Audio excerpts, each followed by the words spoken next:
So dukkha is something that is very regular, known, recognizable, no one's fault.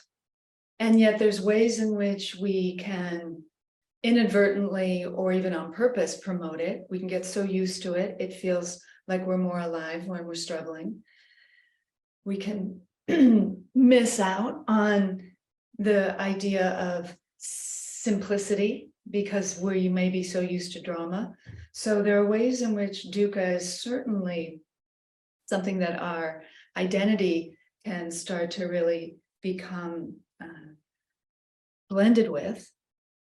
But when we can hold it with this idea of space, which I really love as an opportunity for how to be with something in the space of discomfort, there is inevitably some space. And meditation is one of the best vehicles for the recognition of that. Sukha is sometimes translated as pleasure. And so when we hear that sensations come in pleasant, unpleasant, and neutral, pleasant is often used, the word being sukha, and unpleasant being dukkha, and then adukkha is the word for neutral, because when we in Sanskrit put a in front of a word, it means the absence of.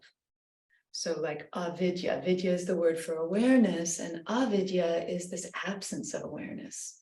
That is something that grows in recognition, that without awareness, we can be so easily identified with our misperceptions. And so it's kind of the valley of discomfort when we first start to meditate and see that we've carried a lot of ideas about ourselves and our world that need revisioning and reordering. And so we come with avidya, and we learn that vidya or awareness is also our nature. It's not something that we all live through, but we can live from it more often when we recognize that it's the ground of consciousness. And so adukkha is this sense that there's an absence of discomfort, but it's not in the category of pleasurable. I find that the longer that I've practiced, the more adukkha feels like sukha. You know, the simplicity of being without agitation, the simple lack of needing to plan what's going to happen soon or in the long run is a kind of pleasurable space. So ka is the space part of the word, and sukha is often related to, when it's not just categorized as a sensation, because in Sanskrit words have different meanings in different contexts, but when we hold the word in its fullness, it's not related so much simply to the ease of temporary enjoyment.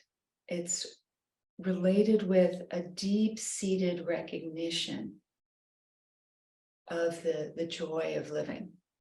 And so sukha, on a fully kind of embedded in the psyche level, where it's less coming and going, is kind of like the background, even when we're facing dukkha. So there it's kind of closer to the idea of moksha, kind of being liberated from the ignorance that life should be stable in one thing, that it's impermanent, that it is ever-changing, means that when dukkha is present, might I kind of pick up my interest? Might I really lean in and learn to listen? What are the messages here? Because there's a call to attend in any form of dukkha. And when we think of the confluence of energy that we carry in our system and kind of relate it to the different dimensions of experience, we could say that when we tap into the belly center, the hara, the lower dantian, the calf, this area is a place where we can recognize dukkha in terms of me versus this body, me versus this place, so this space I'm in, and this planet I'm on. So a real sense of me and what's here. And we can tune in and wonder, where's their dukkha, where's their sukha? How might I be willing to meet the presence or absence of each or both? And so that's very much the personal realm. If we come into the energy center located in the chest region, the heart center, then the theme changes a bit to aloneness versus togetherness.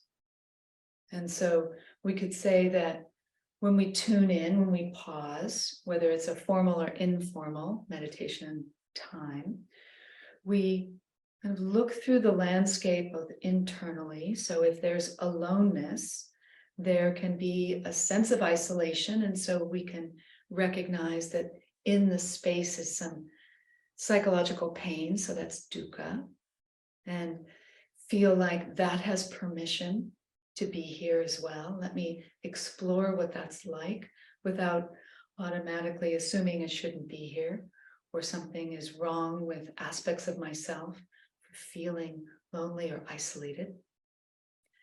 This isn't inevitable. Aloneness can also be experienced as welcome, especially if we've been really full of lots of people and we like time to just have our own conversation with ourselves and the universe. And so dukkha and aloneness, sukha and ease or enjoyment when alone, neither are inevitable, and each are known by each of us, but in maybe different percentages and gradations right now. And willing to be curious about that, relating to that in ourselves to stay current and alive, like a quality of freshness, because we can be fresh with dukkha and really honor and respect ourselves rather than kind of layer disturbance on disturbance when we think we're bad or wrong for certain experiences. And so I think the Buddha Dharma is one place to really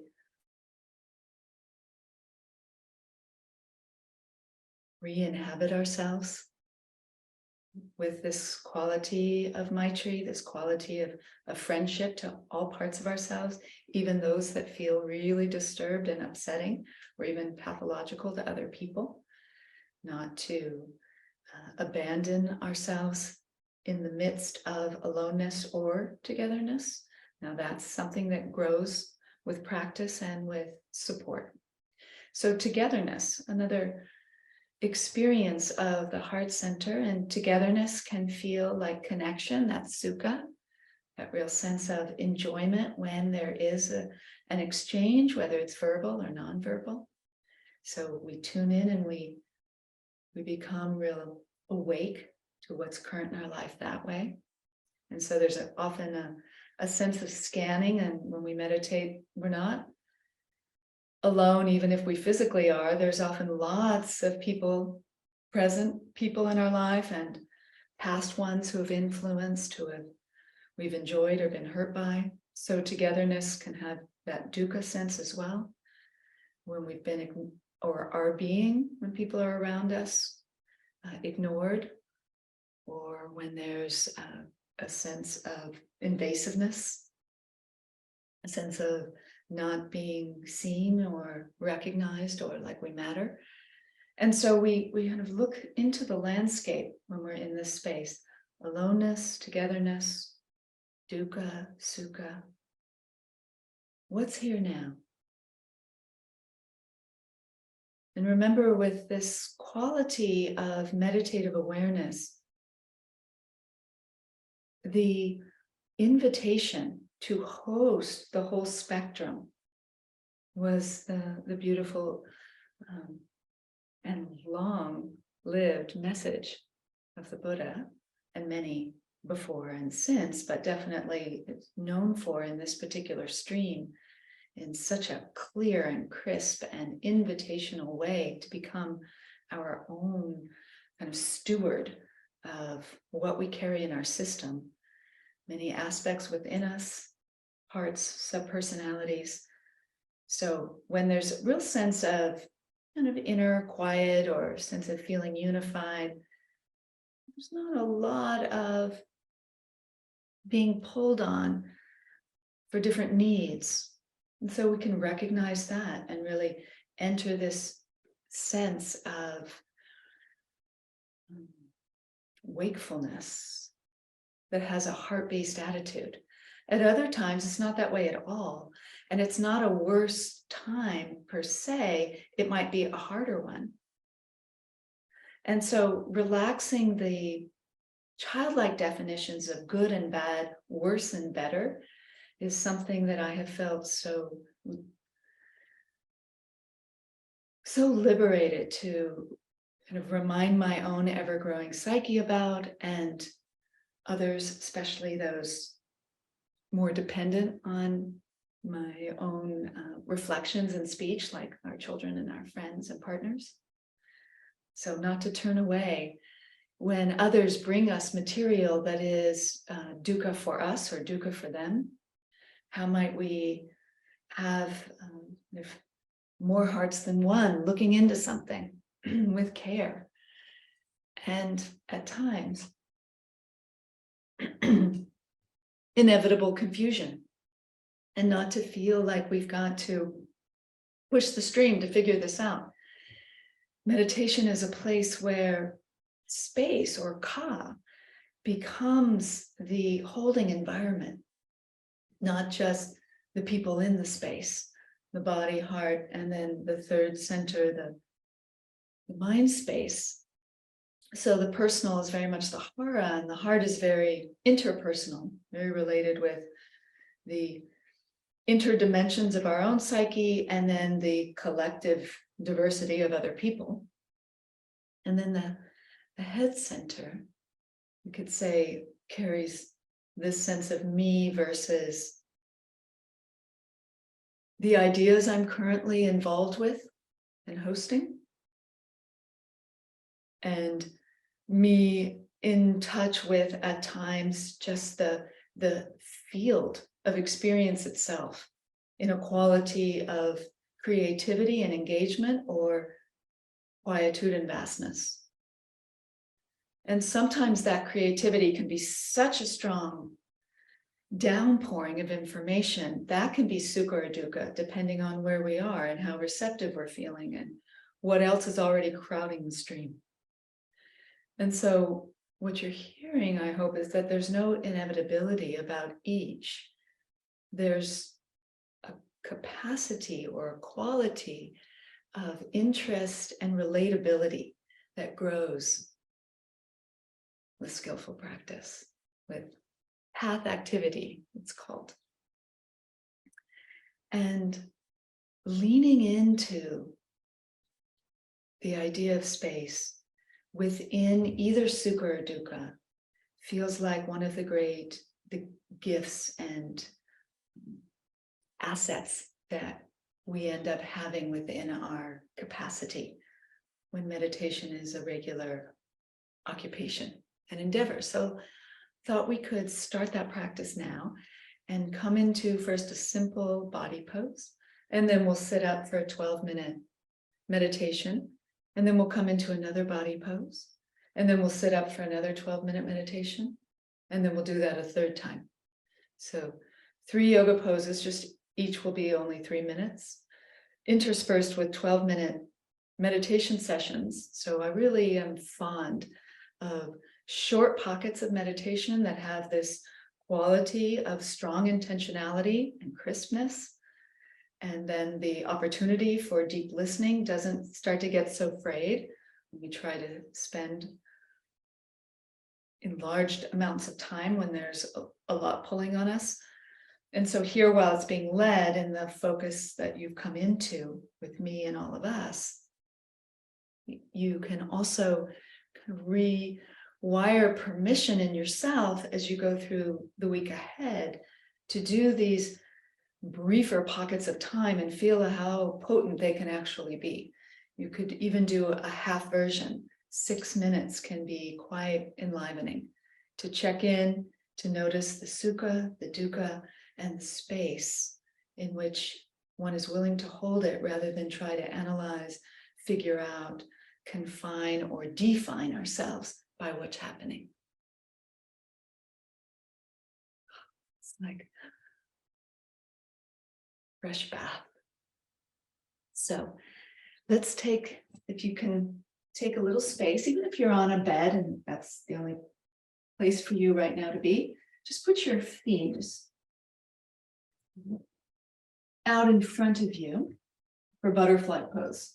And so not right up against your pelvis, but a little further in front. So you look down and there's a diamond shape. And pull the flesh back so you're on the front edge of your sit bones. If you have some sensitivities or areas that feel injured or possibly compromised, then you can have an extra prop under that side or just roll up a nearby pillow or blanket. And then we start to tilt forward as long as seated forward bends feel safe and pliable for our spine. If that doesn't feel appropriate, you can instead scoot closer to your heels and simply lay back, letting your knees only butterfly around. All right. We'll stay here for 3 minutes. And if you're in the forward fold version, you can start to round your spine once you've tilted forward from your pelvis. You could drop your head for a while, but it's a lot on the back of the neck. So it is nice to support the head if you can with the chin in your hands, possibly. I could sometimes put my elbows into the inner arches of my feet, or if you have some props, you could stack them. You could stack your fists. But you find your particular edge where you went from neutral to interesting to where you can't go any further and no need to force or pull.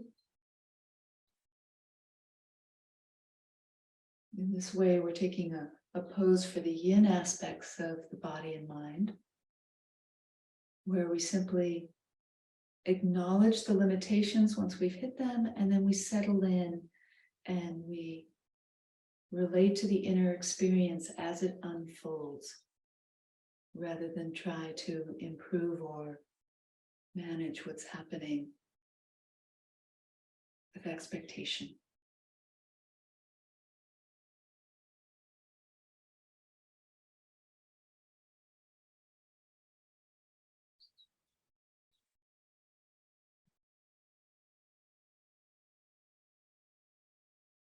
One of the invitations in a yin pose that can bring that ka element in, especially to the mind space, is to anchor your attention on the simplicity of the breathing experience. And if it feels possible, to just let it slow down a bit.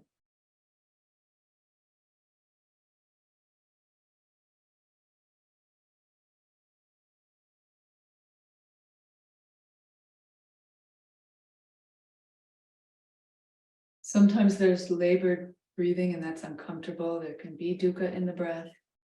And we can meet that difficulty with less expectation that we need to take a deep breath.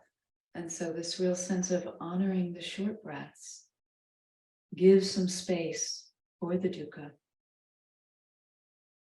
when there is the sukha, the delightful space of respirations that feel full-bodied almost, then we end up being less preoccupied and busied by the content of our current relationships and attitudes towards ourselves and our life. And so that gives us a little break, a little holiday from the I, me, mine preoccupations, which it can be and often need to be so compelling.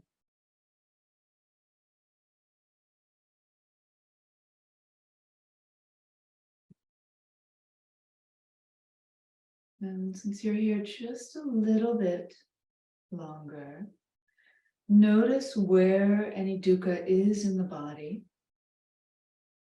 anywhere where there is some pressure, some added pulling that's experienced as some discomfort. And let the breath inside you feel like a tap has been opened and is being allowed to flush through that space. So the congestion of sensation and the space of chi flow are coexisting.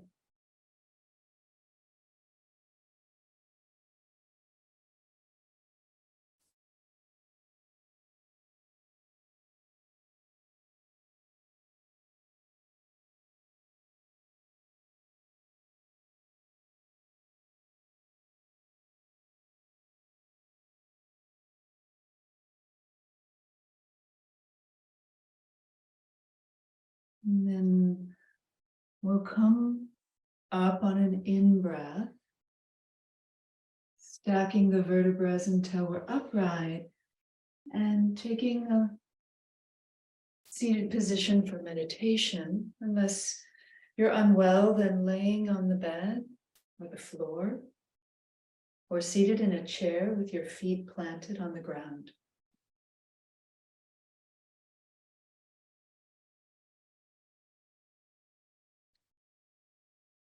This meditation session will highlight focusing on the power center in the abdomen, the hara, and riding the waves of change in there. Since it's kind of the nucleus where we can experience ourselves more present, more personally awake to our direct experience. So it's a wonderful portal. It's an opportunity now for us to just host from this orb, so this wide circumference from the surface to the interior and to the backside, and then wide to the rim around us. We'll settle in and notice the changing nature of Sukha and Dukkha for 12 minutes. I'm going to ring the bowl to start.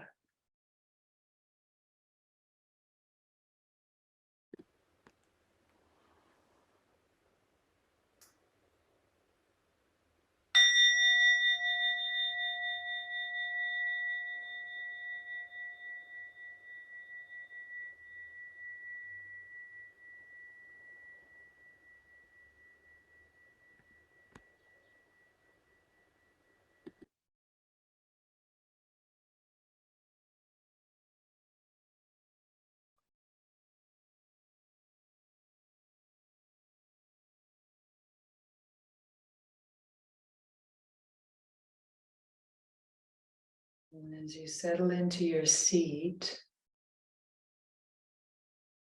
if it's upright, elongating through the crown of the head toward the heavens,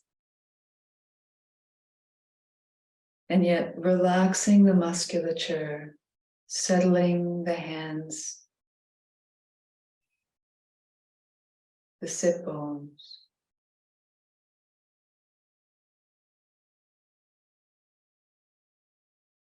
and the feet.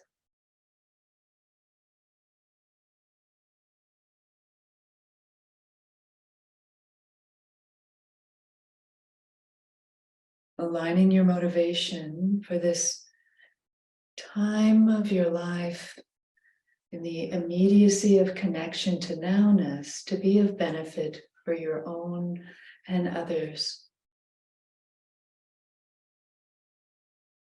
So personally and interpersonally now we practice.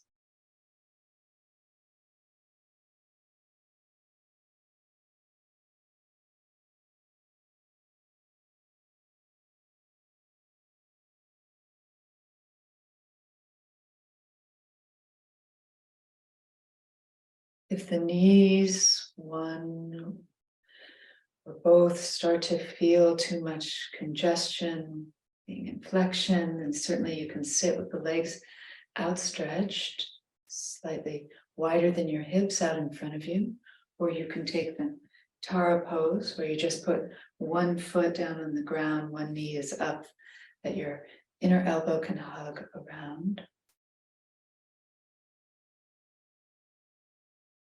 And so as we settle in to the belly center, we become still with an interest to inhabit with a wider willingness to wonder what's possible into the field of discomfort. But if dukkha becomes too rigid and we feel somewhat raw with it, then we move. So this isn't a belligerent practice of rigid stillness, but it is one where we attempt to observe the dukkha of sensation and explore what it's like before any automatic fixing.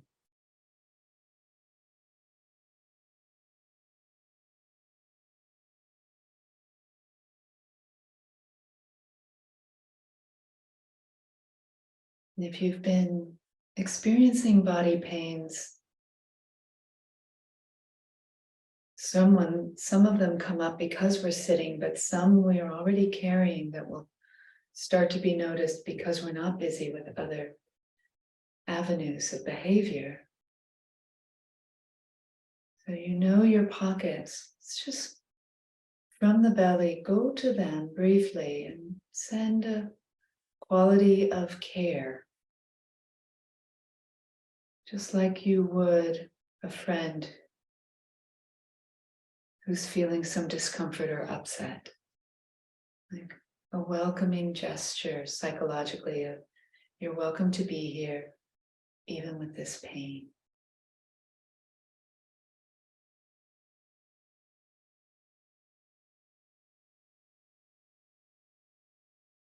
Might be in a shoulder or in the back, the groin or the inner body.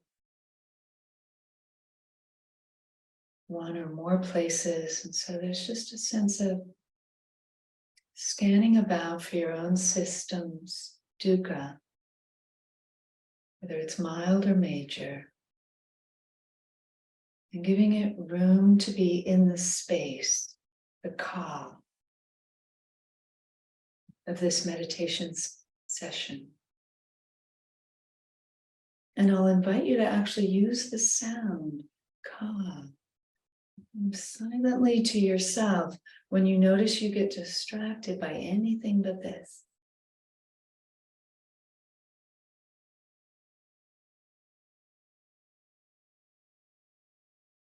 And when you hear yourself repeating or saying ka, it's an invitation to come back to the space of the belly and the space of being awake to the presence or absence of sukha or dukkha, or both.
From this hub in the hara, or center of the abdomen between your navel and your pubic bone, just resting in a wide way because there is space here.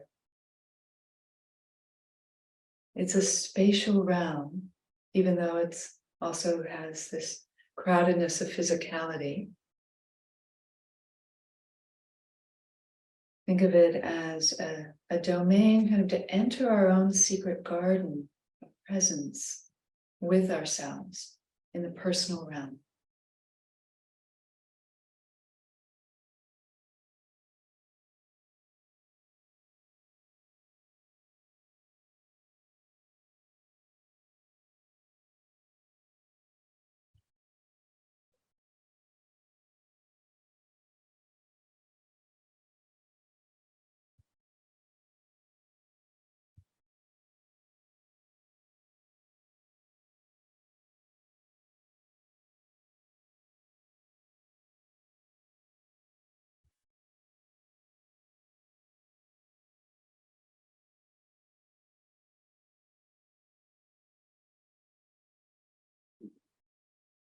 Ah,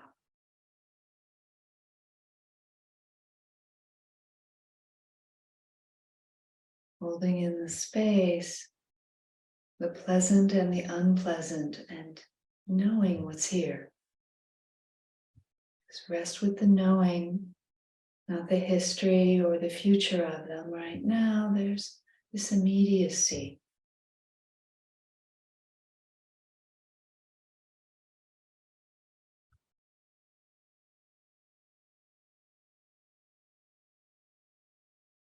And from this knowing the space of the body, also the space of the room or the place you're in. And the dukkha and sukha that's here in this atmosphere.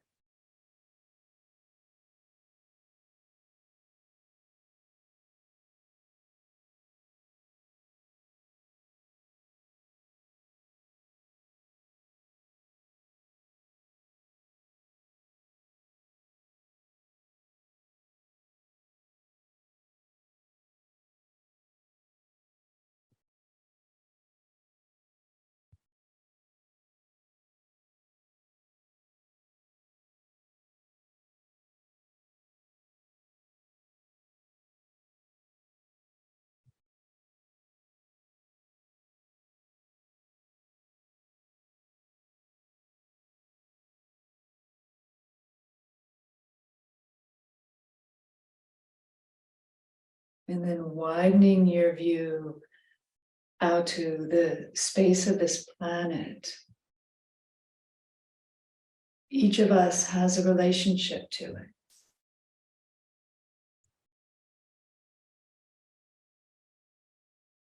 The sukha of your favorite place on the earth.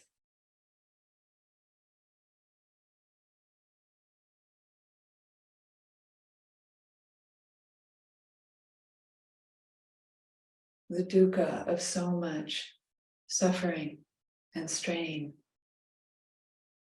and change.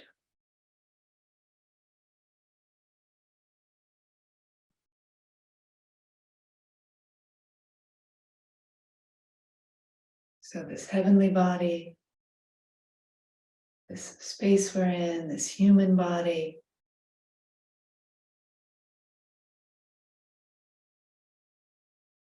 not turning away from the sukha or the dukkha.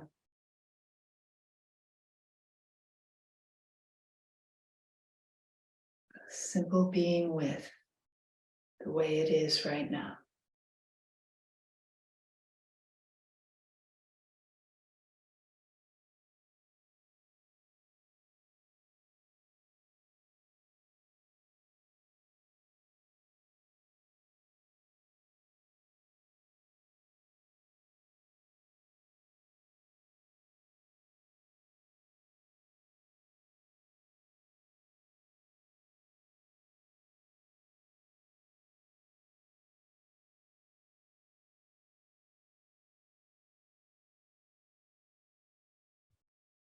And then opening your eyes if they've been closed. And entering the final bow at the end, or transitioning from a stable posture, the meditation seat, to another yin pose. So let's bring our feet behind us and take the knees apart. Now, I should say I'm used to lots of bent knee activity. If you need to extend a bit and move, or to massage before we change shape, please do.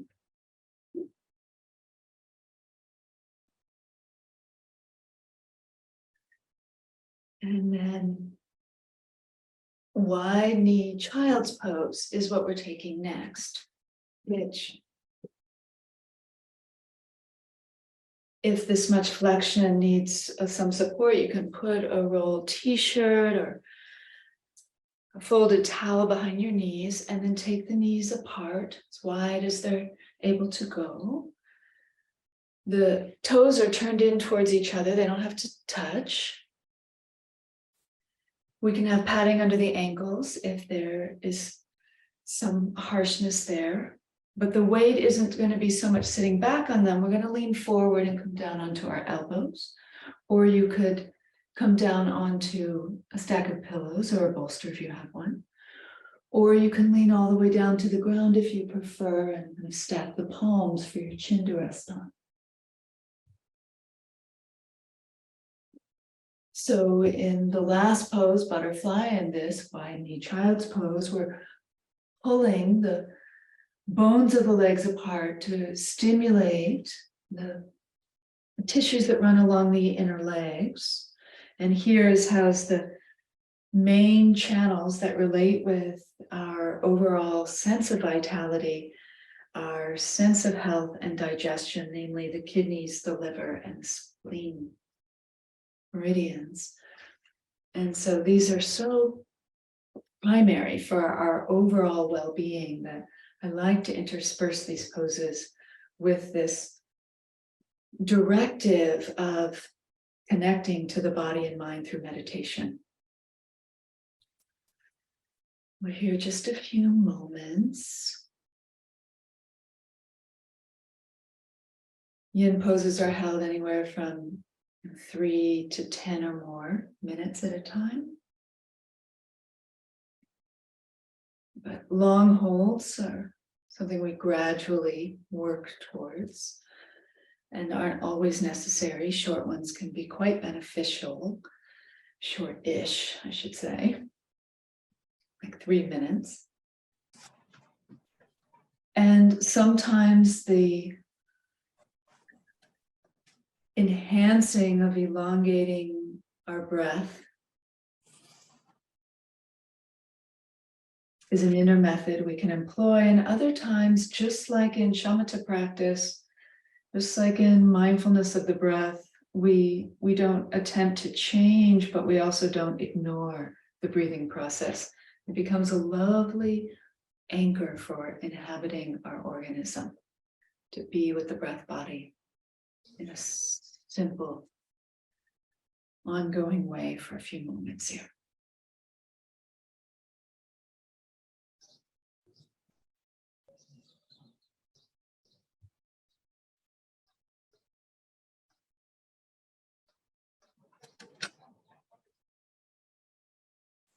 Like meditation, yoga postures done in this yin way are ones in which there is no objective to get to a further place or create something specific.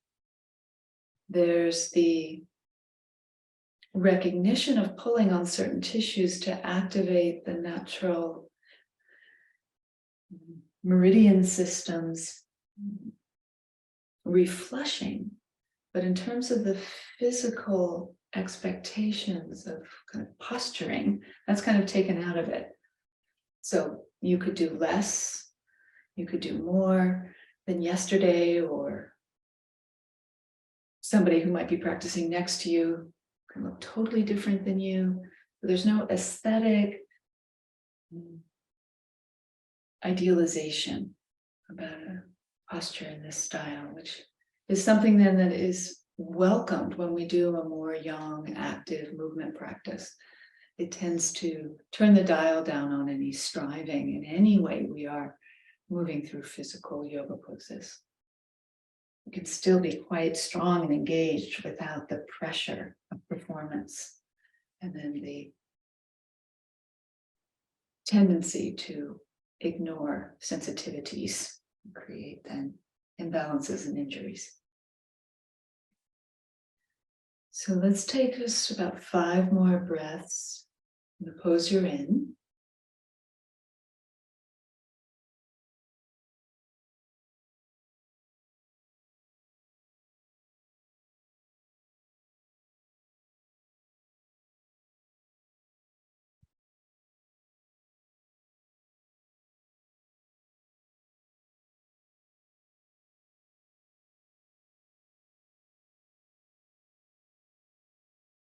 There's a question about this pose. May I bring that question in?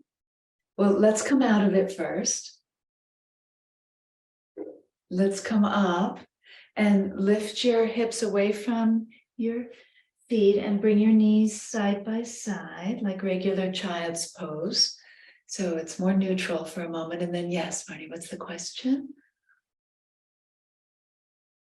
This person asks, can you name the bones with more specificity about the space you are focusing on to create the release, the hara, and the inner thighs? The femur bones in the legs. I think that's what they might be talking about. In this pose, we're moving the femurs apart to stimulate the meridians, so the energy channels on the inner legs, and I named 3. And that would be the kidneys, the liver, and the spleen. Yeah.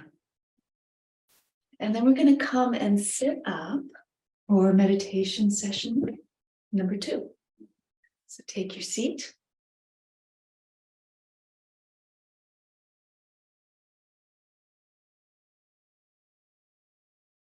So continuity from physicality to stability and the mind training and the inner listening. We focused on the hara. We'll return to that as we begin here freshly in the stillness posture, whether upright or laying down.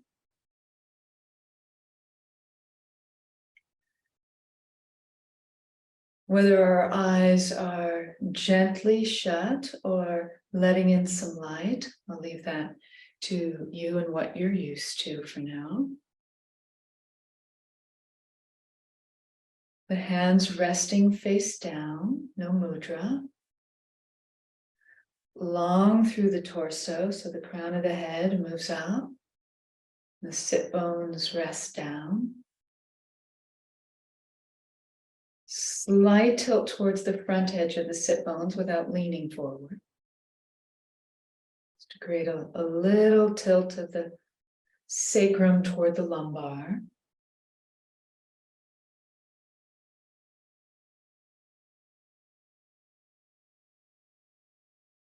And so the hara becomes our main hub of collecting ourselves in calm abidance.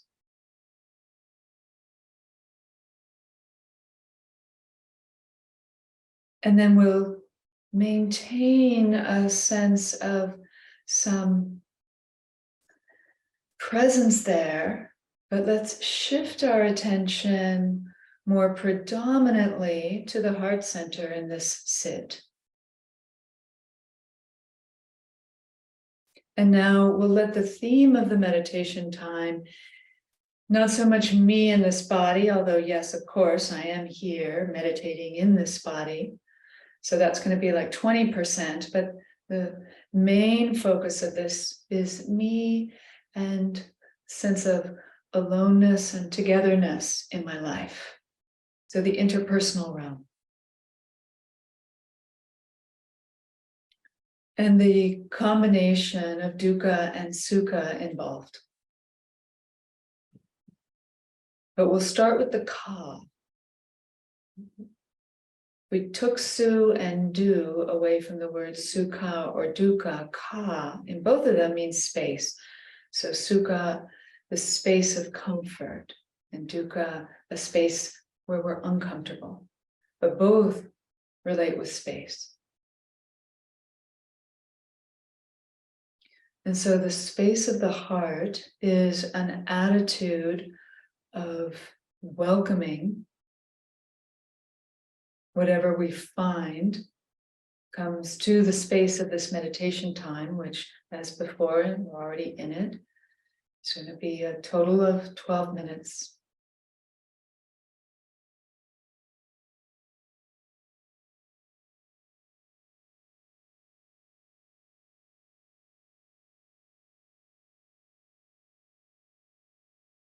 And we'll plant in the inquiry, how am I with and towards myself and the many parts of my psyche right now? Any areas of me that need some care, some attention, some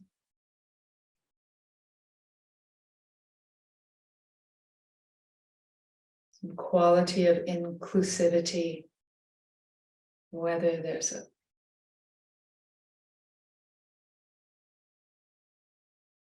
that real sense of sadness and distress, or joy and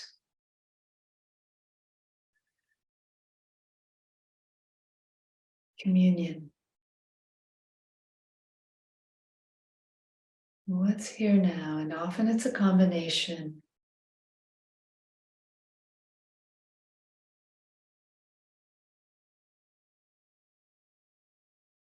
And in this way, what the space invites us is to let be in equanimity.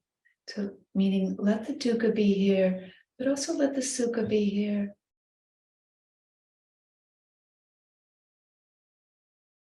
Because space has room for both. When I hold my dukkha with space, it's a whole different flavor to it.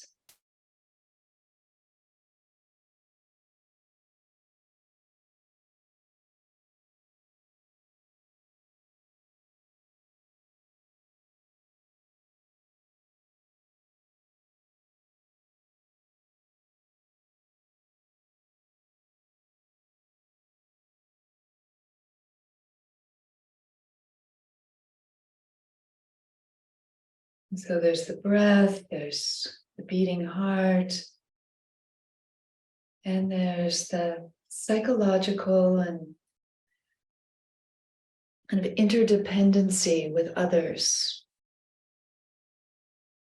So interpersonal dukkha is natural and visits us all. And so in this space, whoever comes into the space, whether it's because your relationship is feeling really sweet, or whether it's soured, or whether there's a lot of confusion and unintegrated and digested material between you. Right now, there's just a sense of viewing what's in the space and giving it space to be. This is me and my life, and these others in it, like this right now.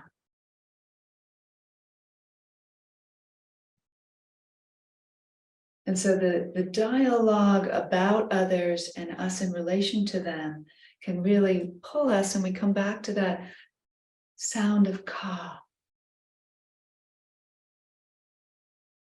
Let the sounding of ka be a reminder that the space with others can be held without going right now into all of the particulars.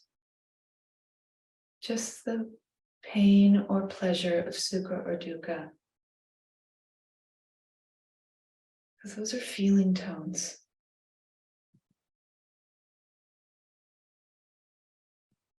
And any content that's verbal, kind of give it to the space. Let it, like riding on water. Let it take form briefly, and like the next exhale, there's this ka. The space has natural vitality of creativity that may influence whatever it is that has become congealed about anyone or anyone's view of us that we know others are carrying or assume they are.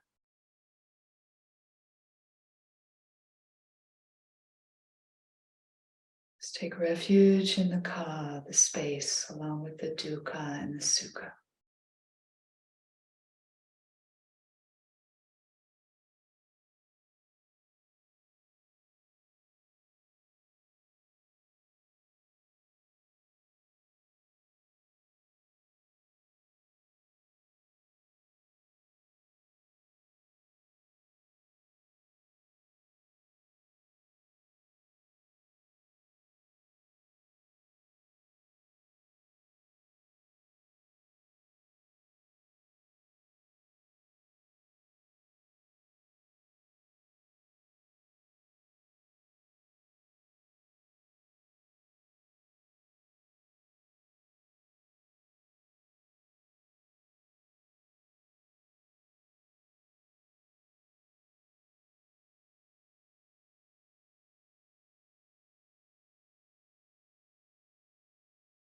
And in this space, in this place,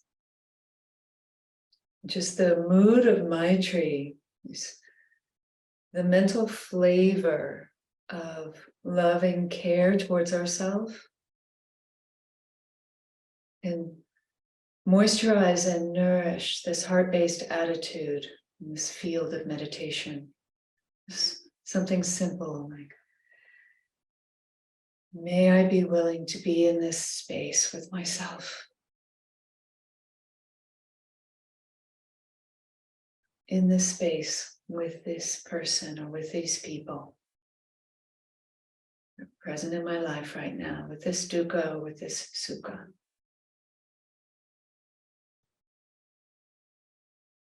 So not turning away and right now not getting into the minute details about ourselves and them.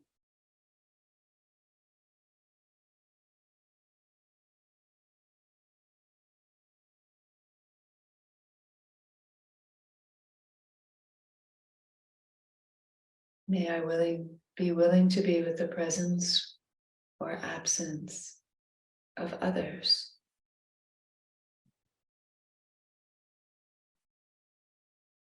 And stretching ourselves for people we may miss.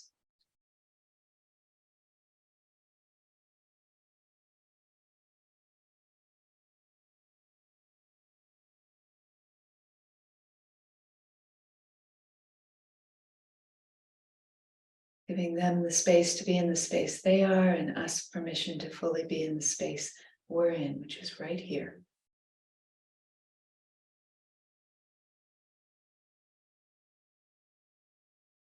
And without breaking this quality of attention, this third asana yoga pose we'll do is a seated twist. So you could just bring one foot to the floor, so the knee is up, and wrap the opposite elbow around it, or the hand. And then the free hand goes behind.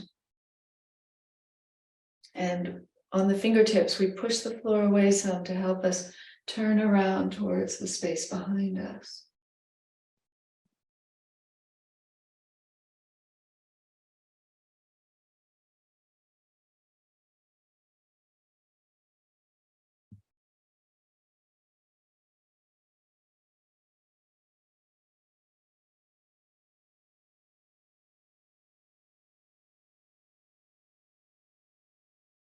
Now the quality of space that is related with ka is a kind of domain of consciousness space. But also if we open our eyes, we are literally not looking in front of us or to the side, we're looking more behind. And we can see that there are objects around, but there is also space, which is the absence of something. And so look into that absence, that ka, where a person or a creature could move into that space because there is room, there is openness. And so Space relates with openness, roominess, mystery, like anything could happen. I'm simply paying attention, not enforcing something or ignoring what could change. So there's a quality of presence that's related with being spacious in our quality of wakefulness. We can then really receive messages when someone else is trying to relate to us and let us know that our dukkha has affected them in some way. Our defensive structure is so automatic because we're so afraid as children of punishment, because it was often alarmingly isolating. And so as adults, that is so hardwired into our system. So to be able to listen into the space when we're with ourselves and then transport that when we're with others, because oftentimes people are being indirect and trying to give us cues. And when there is direct, harsh interaction, which comes up with people we're very close with, how can we listen to what's underneath the pain of the anger that may be coming towards us? So this ability to listen is very much related to how we are with others.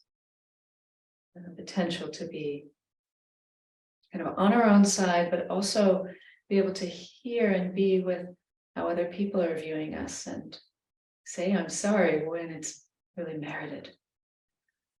Or even when it's not, and that would just help the relationship. Like, oh, this has been a misunderstanding. I want to be the one to start freshly. Let's twist to the other side. So the other knee up.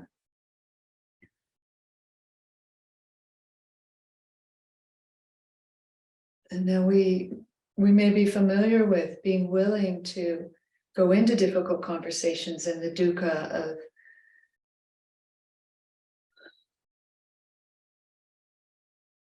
pain that was inflicted on purpose or from parts of us that we were unaware of, that kind of had the inner organism and we were totally identified by.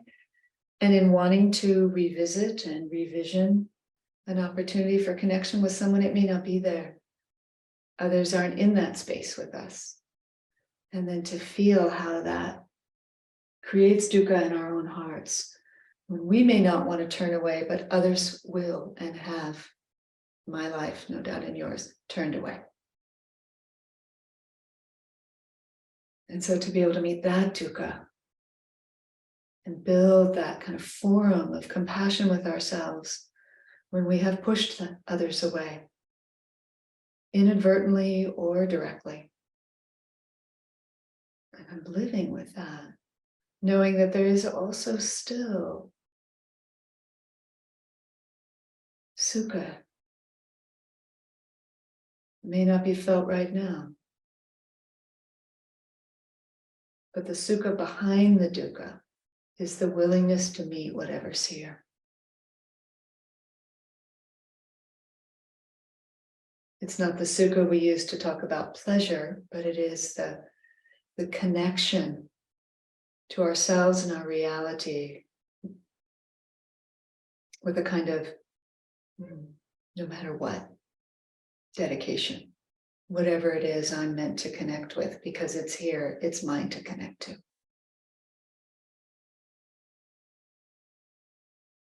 So let's unravel, and I want some time for a few questions and interactions, and then to leave the last few moments for a third meditation. We can do a half of a gataka. That's 12 minutes is a half a gataka, 6 minute at the end, but I'd love some sharing on your part, how this is for you so far, what's come up for you in your meditation today, anything at all you'd like.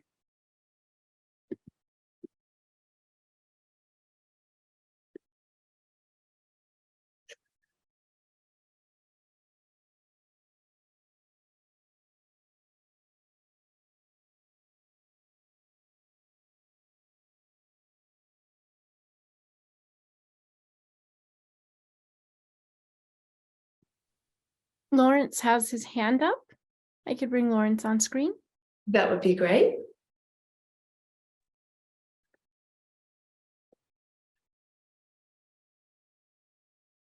Feel free to unmute, Lawrence. Greetings. Hi. Thank you very much. Very, very dense, very interesting. Question. A few weeks ago, Marnie, what was her name? The woman with the V and the breathing?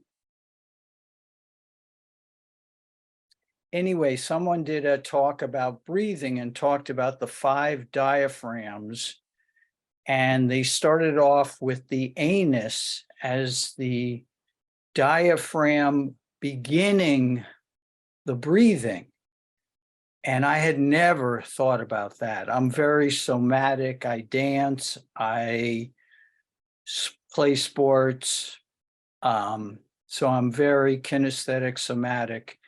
And I thought I was really good on my breathing. And she was talking about the 5 diaphragms, starting with the anal sphincter, which made me think of Kegels, and also when I did Kundalini yoga and the breath of fire.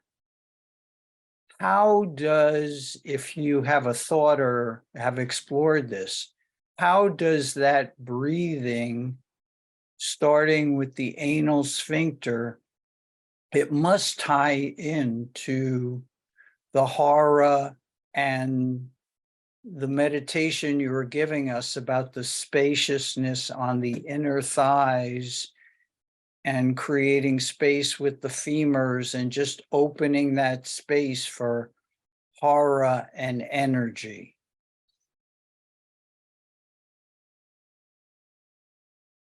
It sounds like a very compelling focus to go into the different areas we could recognize as places where energy enters and exits, and how diaphragmatic movement is a way of dispersing that.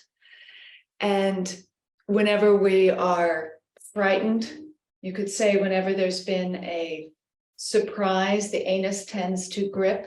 And so that diaphragm closes, and then that can be habitual. And so this real sense that when we come to our system in order to find the refuge of ka or space, that this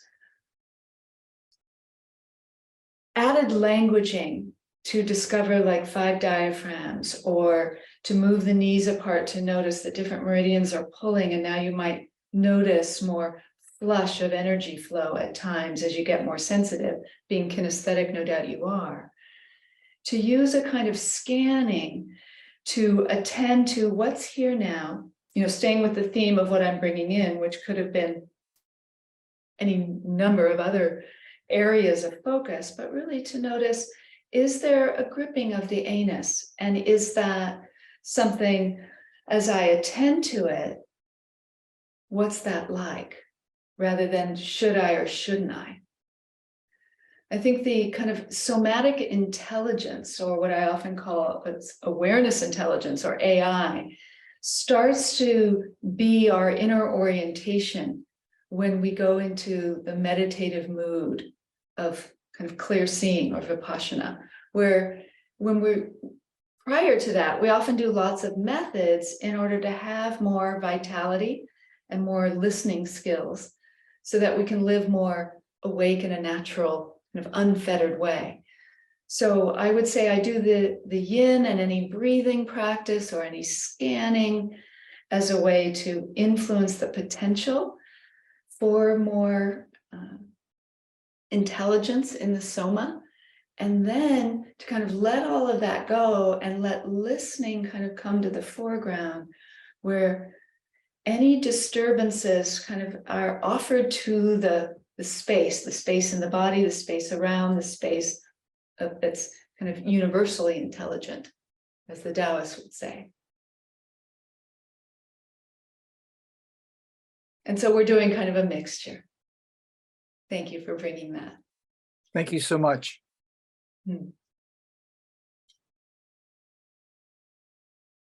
There's a lot of love in the chat for you and the blending of having the movement practice with the meditation. So feel free to peek there if there's no, oh, there's a hand.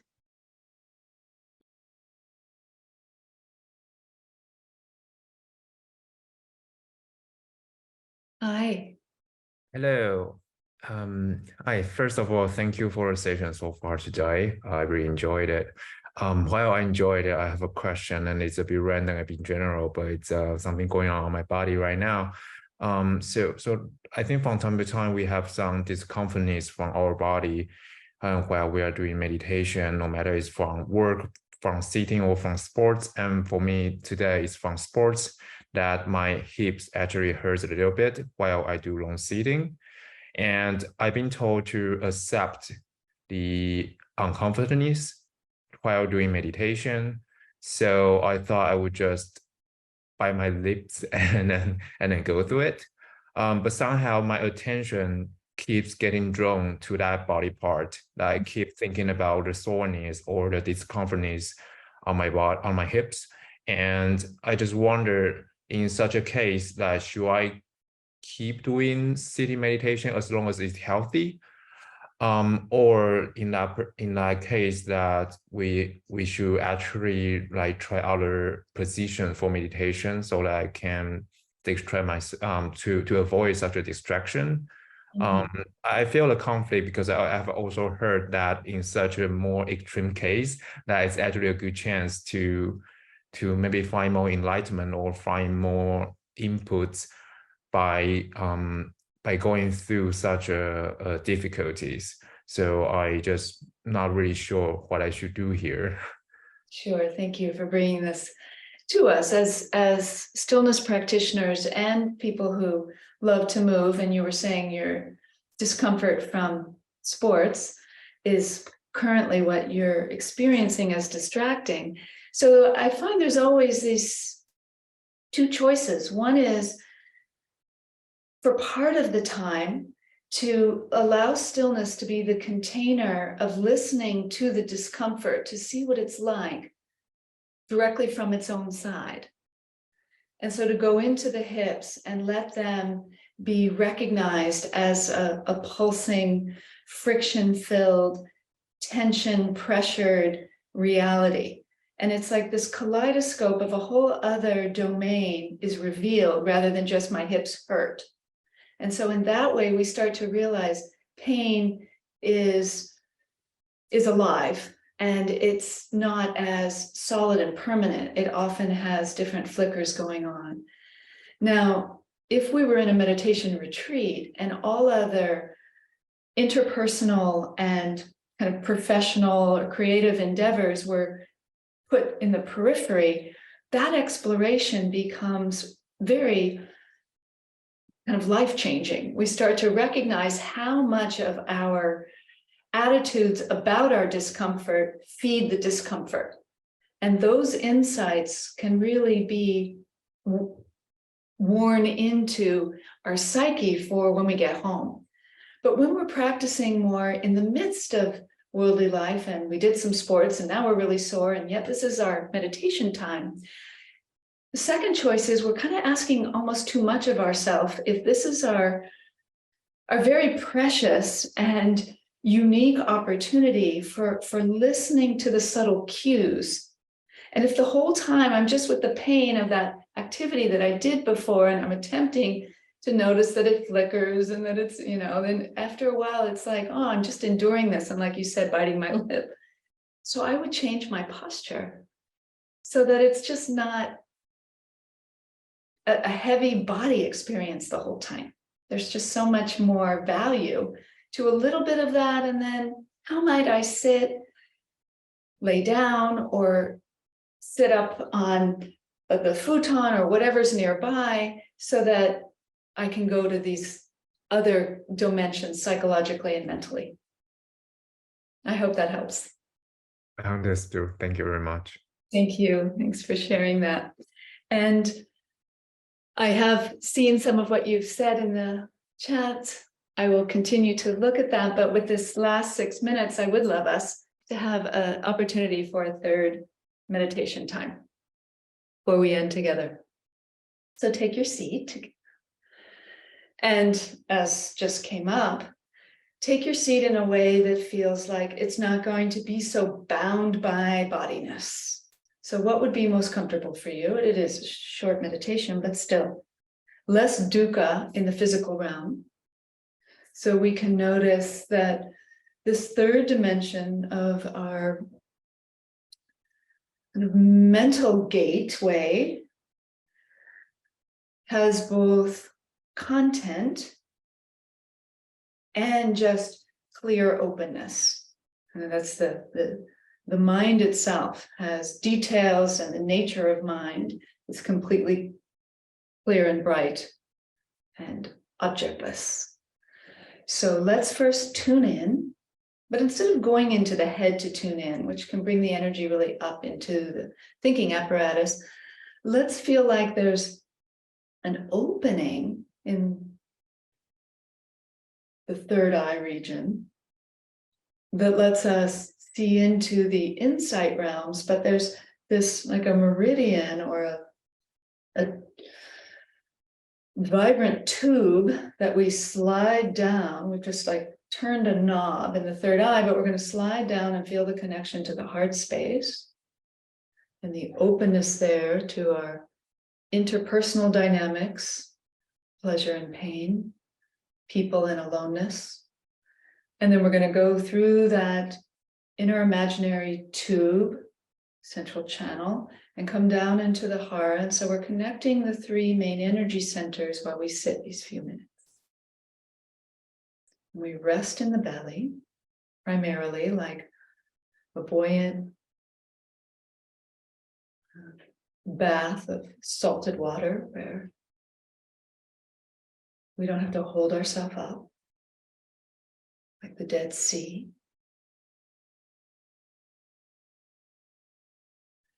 And we first, on purpose, notice the ideas that we've been contemplating or creatively revisiting lately, or compulsively contracted into. What's the mind been up to? And are the ideas, is there a quality of dukkha in them? Quality of sukha in some? Just what's this like?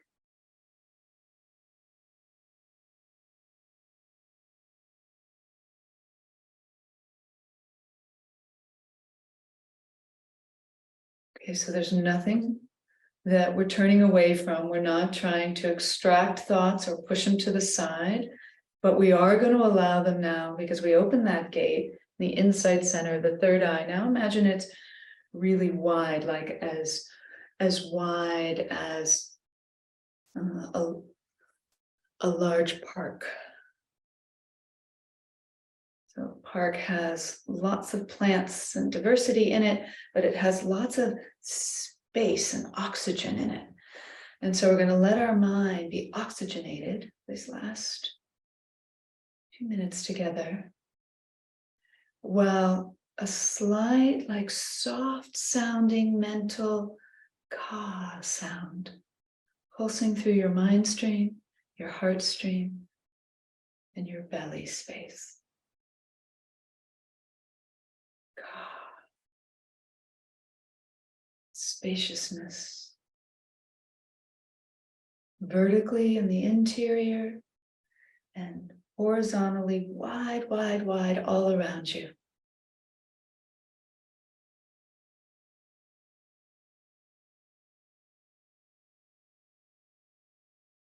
And let this ka, this space, hold your 10,000 joys and sorrows.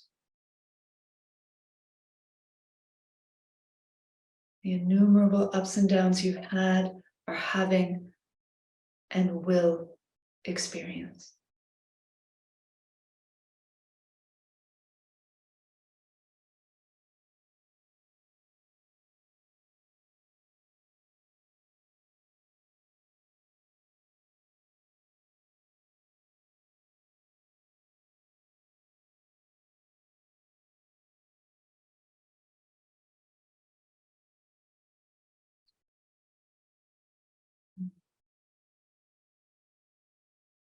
You can end with the hands together at the heart and the internal wish that we continue to take refuge in space, internal space, without ignoring what's in the space. That we continue to offer refuge to others in their spaces of dukkha or sukha, in relation to many things and us included. And that we continue to feel that we are part of a very vast mystery. And that this mystery is best taprooted when we rest in our being and we relax the doing of this and that and are wide awake in that space.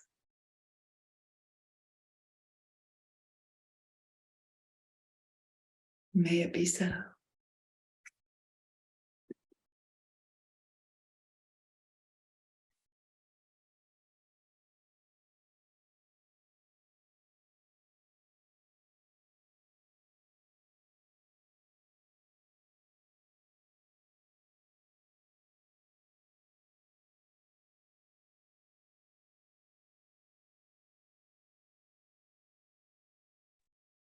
Thank you.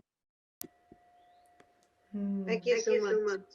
Thank you all for sharing this brief time, but it felt like the tentacles of all of us were in the sukha of connection.